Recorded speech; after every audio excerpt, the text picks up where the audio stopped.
He noticed a doll floating in the waters of the canal, and for reasons unknown to him he became convinced that the spirit of the young girl had transferred into the doll. As his obsession with ghost dolls consumed him, he couldn't shake off the eerie feeling that the island was haunted by more than just the dolls.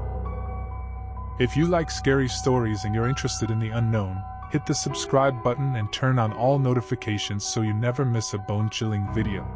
Also, don't forget to like and share.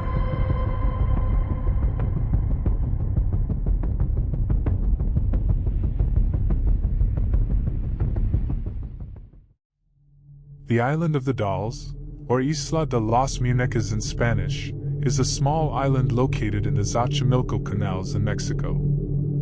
The island is known for its thousands of creepy hanging dolls that cover nearly every inch of the trees and bushes. Despite the childish and endearing name of the island, you will witness a heart-wrenching sight: thousands of disfigured dolls hanging from every tree, every bush, every building. And the culprit of all this is a single person, Julian Santana Barrera, the recluse who renounced his family and civilization only to populate the island with dolls.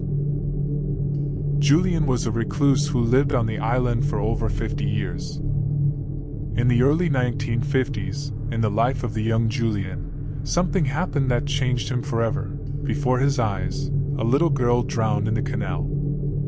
He found a doll in the same place and decided that the spirit of the little girl lived in it. He spent his whole life in seclusion. All he did was go around the dumps and the outskirts looking for discarded dolls, or rather the remains of them. He hung them around his kingdom, believing that the spirit of some dead child lived in each doll. For these 50 years, Julian managed to turn the island into a haunt of monstrous dolls. As Julian's collection grew, he began to arrange the dolls in various scenes and settings on the island. Some dolls hang from the branches of trees, while others are perched on makeshift wooden shelves. Some of the dolls have been dismembered or decapitated, and their body parts used to create eerie displays. Many of the dolls are missing eyes, and the ones that do have eyes often have one missing, making them look off. The island also has a lot of unique, handmade dolls, some of which have been affixed with human-like features. Not all of them are even dolls but some kind of sculptures. There are also numerous other structures that Julian built out of debris and other materials he had found. Julian lived on the island until 2001, when he passed away. His death was a surprise for most of the people around the island. Julian drowned in the same spot where the young girl who he believed prompted him to start hanging the dolls had drowned. Many believe that the spirit of the girl had finally claimed Julian as her own. After Julian's death, the island was left abandoned for some time.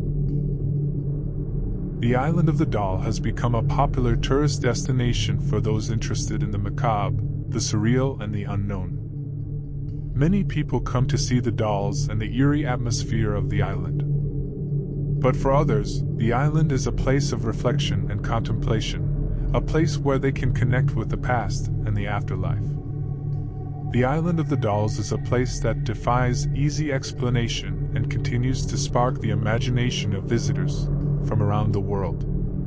Many people also believe that the island is haunted by the spirit of the young girl, whom Julian believed he was offering the dolls to. Visitors have reported feeling a strange presence on the island, and some claim to have heard dolls whispering or crying.